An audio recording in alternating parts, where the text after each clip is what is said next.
Hey everyone, welcome to the show. I'm going to do something a little bit different today. I have recently purchased a wireless system for my guitar. It is one of these. It's a Line 6, Line 6 Relay G10S.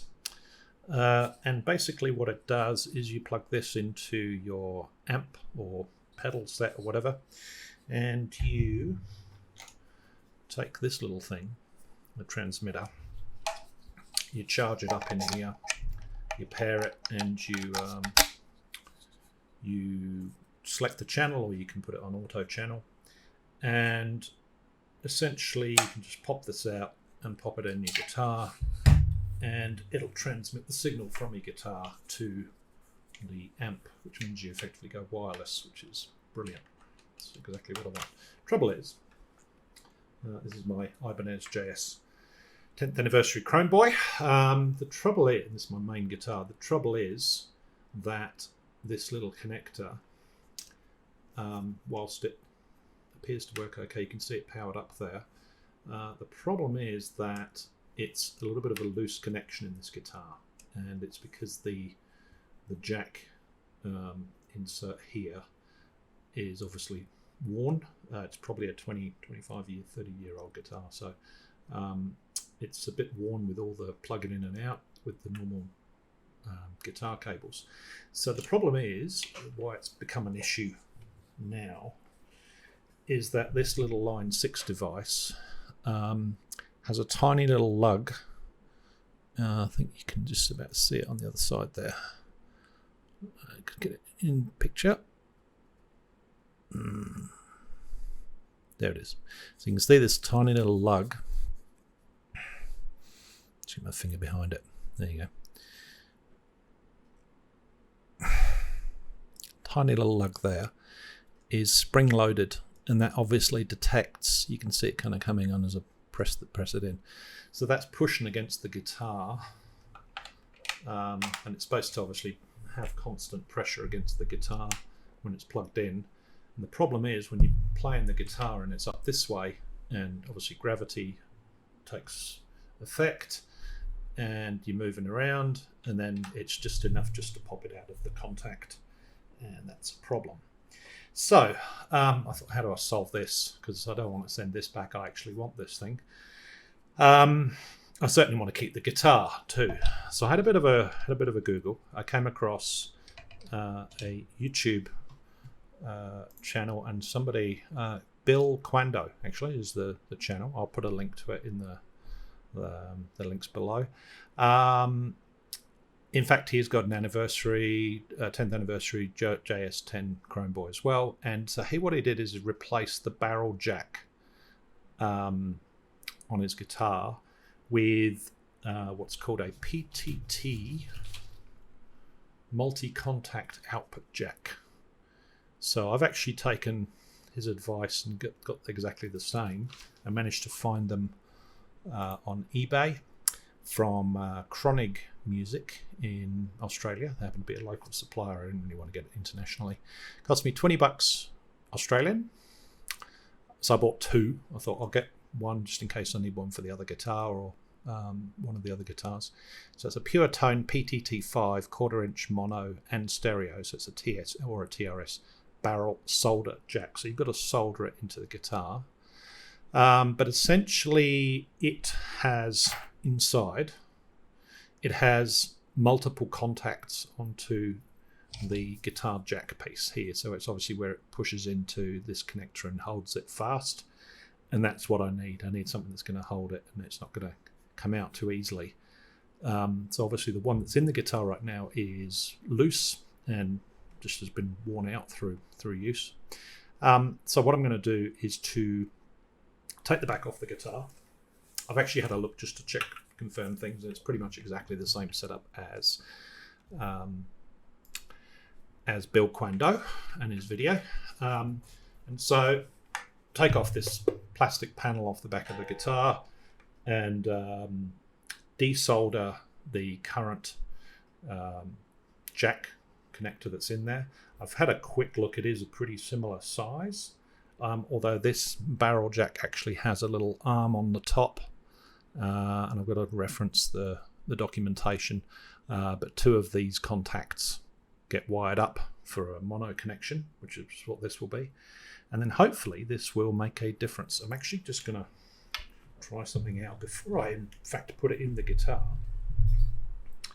I'm going to just see how the jack handles little reeler. Hopefully it comes out.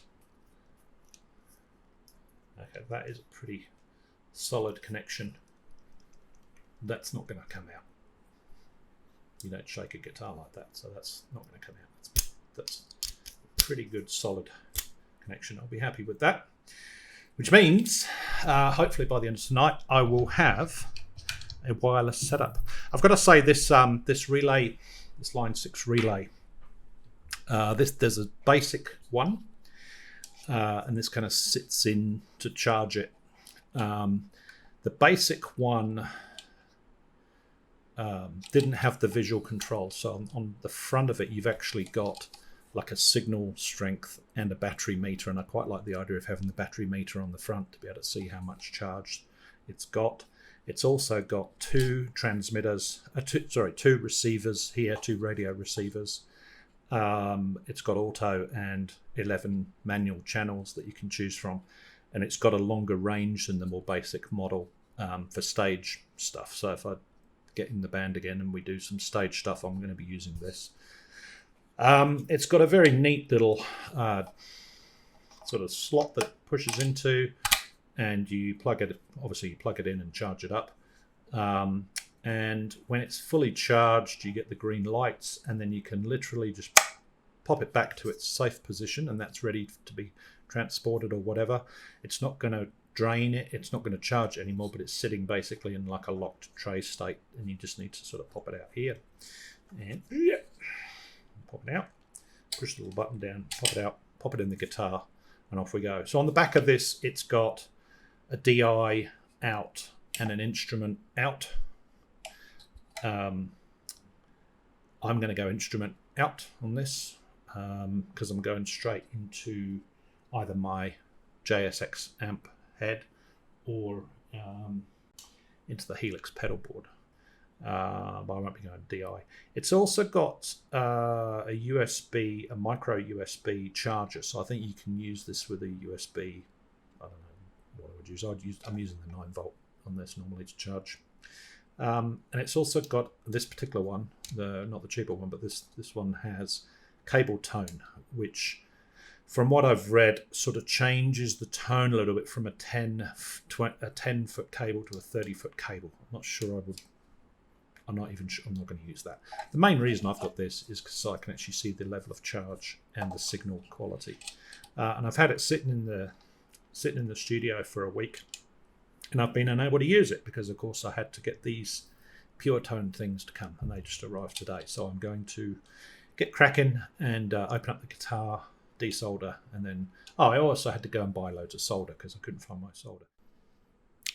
Okay, so here we are. Got the guitar set up on some pads here. Now,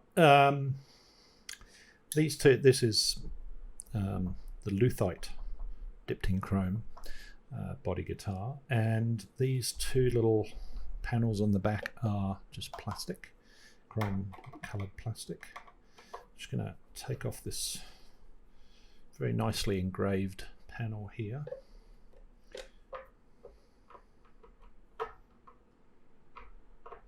Be careful not to scratch the guitar any more than it is. Yeah, really funny thing with this panel here that sits right on the back of the guitar gets scratched a lot. It's just plastic, and it's obviously got like a chrome sort of dip on it. But this is exactly where your belt buckle is. So if you wear a belt while you're playing guitar, you're going to scratch the back of this guitar. But I do notice it hasn't really scratched the actual chrome of the body, so it's just this thing here, which presumably could be redipped.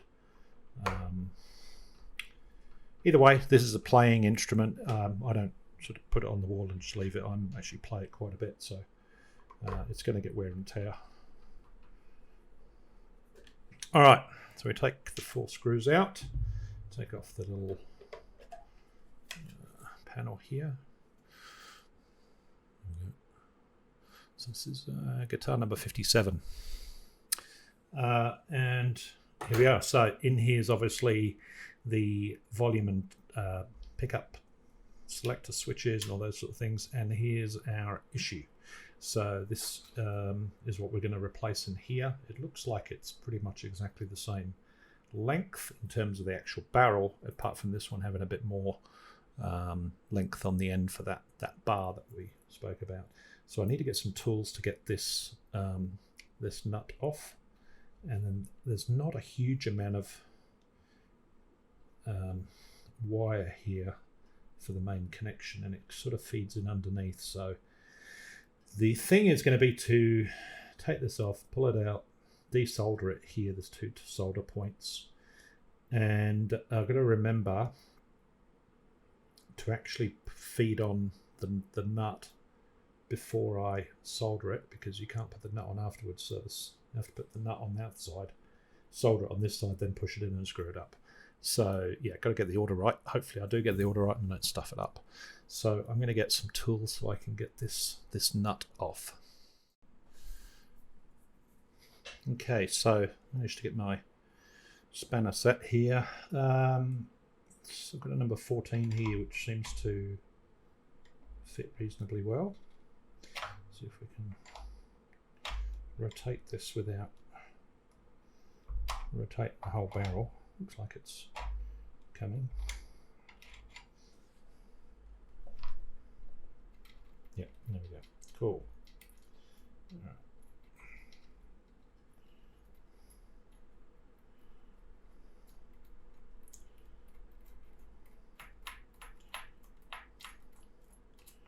Free that up a little bit. There we go. All right. So on this side of it, it has a what feels like a either rubber or plastic washer between that and the body. So I think this one's got similar. This one's got a metal washer.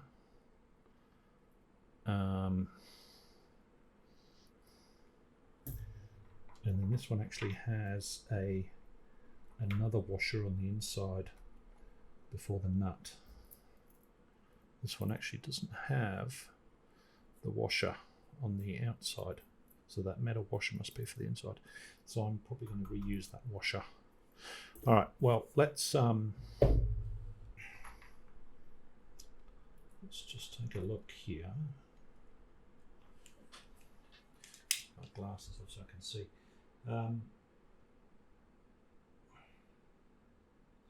Okay, so there are actually 3 connectors on this one. It doesn't have the massive bar on the end, but it does have the 3 connectors. And I'll need to figure out what's connected to what so that I wire it up the same way. All right, let me look at the documentation. Okay, so at this point in the video, I just want to say a big thanks to Billkwando. His YouTube video on this was actually a very good reference. So these PTT Pure Tone barrel jacks, so they have a sleeve at the back for the ground. We're going to be using that. It's got a smaller lug. Just if I can get a close up on it. There we go. So it's got 3 connectors, one on the back there, that's the ground, and then it's got 2 little ones at the front. There's a longer one. The longer one is the hot tip that I need, and that's going to be the white cable in there, the white wire, and the one right in the middle there, the shorter one, is for a stereo connection, which I'm not going to use. That's the ring. So what I'm going to do is I'm going to heat up my soldering iron here and desolder this old one, get the new one roughly situated, and just check how much free wire we've got to work with, and yeah, go from there. Let's warm this thing up. I haven't used it in a few years. Okay, let's get this guy cranked up a bit. While he's warming up, I'm just going to remove, see if I can get better access to this. Get that out of the way. Get that out of the way. If I can desolder it outside. There we go. It's a bit easier. Okay.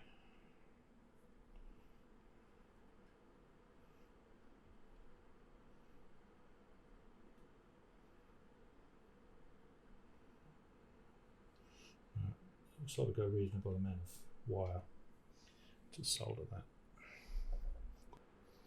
Okay, now I've made a bit more space now, which would be a good idea to start with. And I found myself a lucky pick. Found it on the floor. I know that this is one of mine because I chew them. Got teeth marks in it, so I know I've probably had it in my mouth.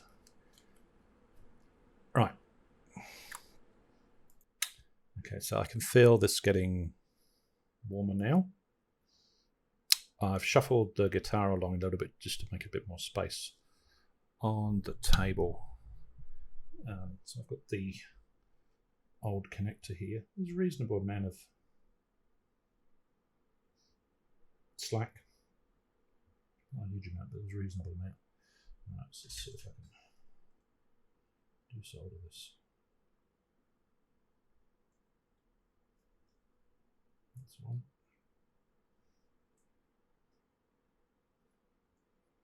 There we go.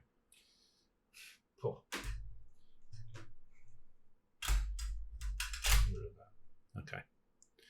So that is throwaway. Apart from that little rubber washer that I'm going to keep because the other one doesn't have one.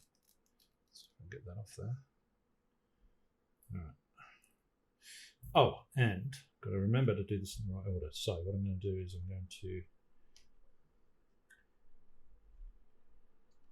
take that through, take off this guy, take off this guy.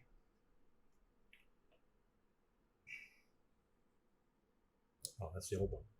God, I put the bloody old one back on. That would have been a joke, wouldn't it? All right, let's put the new ones onto the wire. 20 minutes later. Right. That. Don't lose that. That and that. Put him on there. That's the washer. Now this one actually had a, I don't know what you call this, corrugated. Looks like it actually grips on the inside. So I'm going to use that one as well, just for the hell of it. Just for shits and giggles. All right, plenty of those on the inside. And then we will feed that through again. I'll clean up those connections in a second.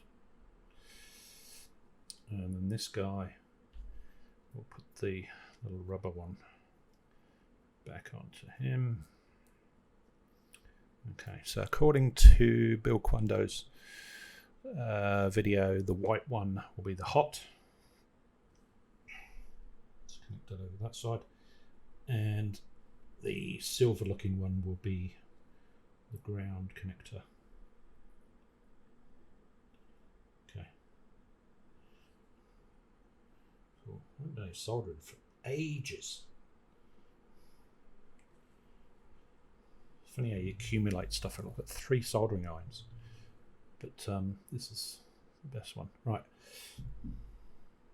Let's get that ready, get some solder.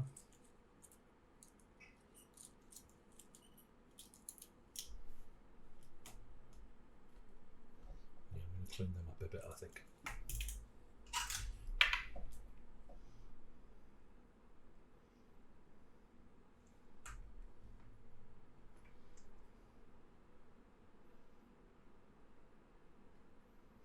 Ah, burnt plastic, lovely.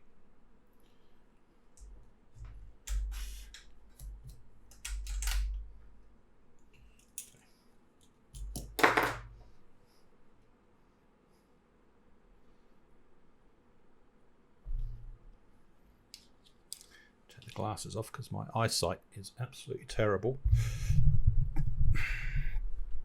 I used to do a lot of up close painting and artwork, and now certainly these glasses are no good for up close work.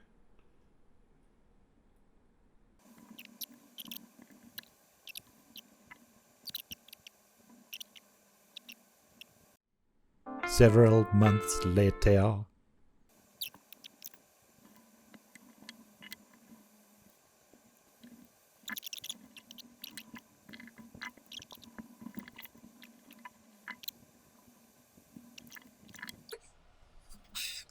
Let's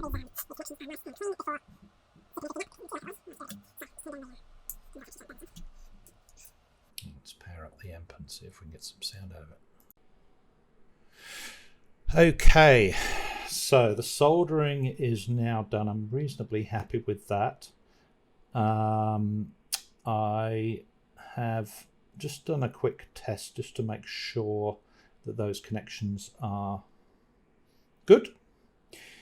And the sound is coming out correctly and without too much crackle, snap, crackle and pop. Let's see if we can get this roughly situated in the right place.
Feels about as tight as it's going to get. Okay, good.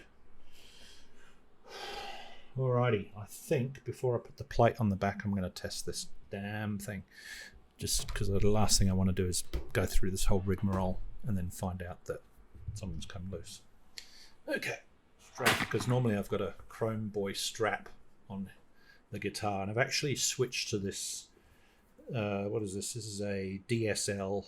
Padded, it's nice and padded here, and I was just finding that the original Chrome Boy strap had sort of connectors and various pieces here that are right on the shoulder, really uncomfortable. So for the time being, I have, when I'm on stage I'll probably use the Chrome one, but for practicing in the studio I am going to use this one. So let's get this here. Nice and solid, and you can see the finish there, so you just get a nice right angle connection which works really well. So I've been using this cable for 10-15 years. Alright, so we should have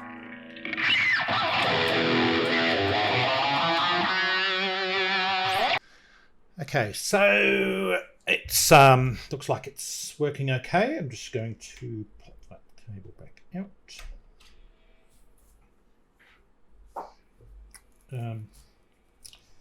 Put this panel back on.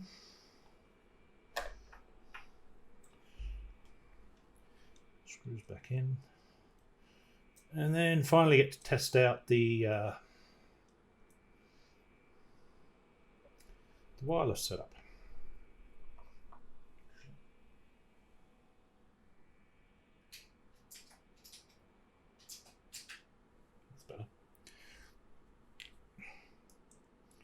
All right, put the screws back in.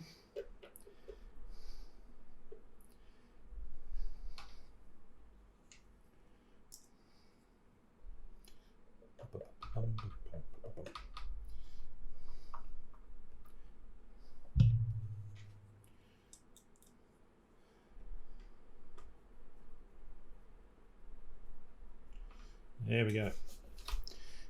Beautiful. Right. Okay, so we did a quick test just to make sure that the guitar is back in a working state. Put the panel back on the back. So now I'm going to plug in the Line 6 Relay G10S. So that's the receiver.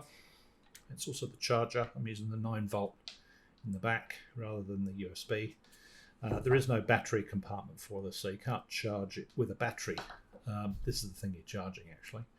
You can see the signal on the front there. If I plug the little transmitter in, it will start doing its charge cycle. I did actually charge earlier in the week, and it will just repeatedly do this cycle until it's fully charged, and then they'll all go green.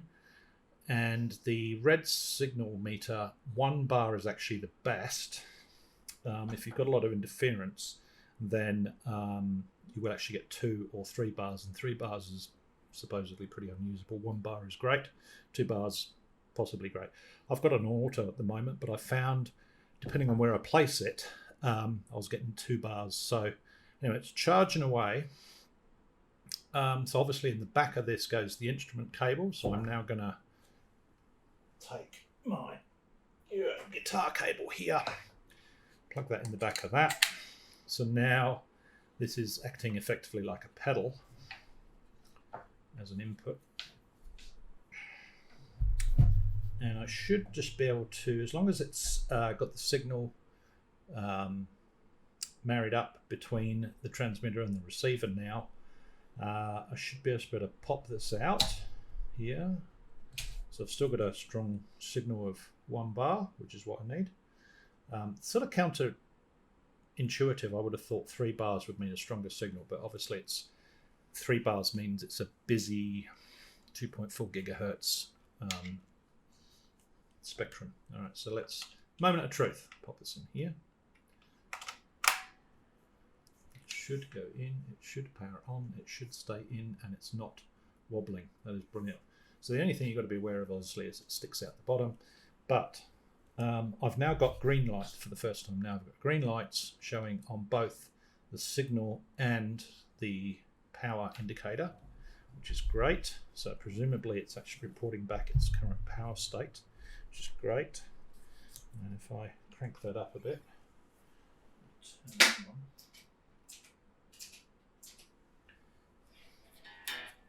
I think I'm getting a signal through.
Okay, so just a few other points on this relay.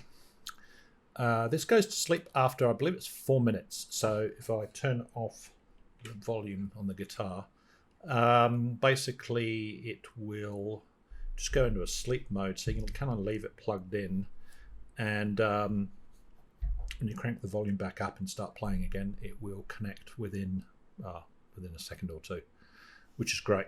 So I'm loving it.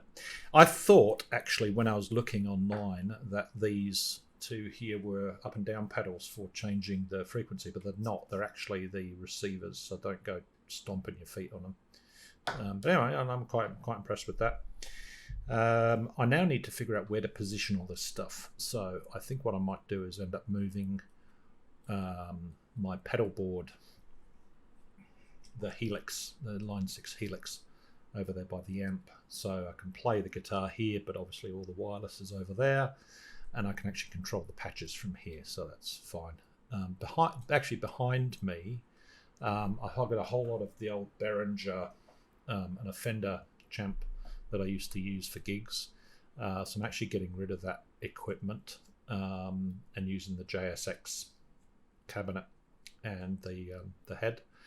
I'm used that for the live gigs now, but the Line 6 Helix is my main pedal effects board, multi-effects pedal. So I've got that down here. You can't see it at the moment, but essentially the output's coming out of that into my digital audio workstation over there on the Mac. I've got audio outputs coming from the JSX speaker cabinet as another input over there. But I'm taking a clean signal through the Helix into the digital audio workstation, as well as the outputs from the Helix, as well as the outputs from the amp setup. So it's feels complicated, but it actually gives me options within the digital audio workstation to record a clean signal and then apply VST patches over the top to modify the sound.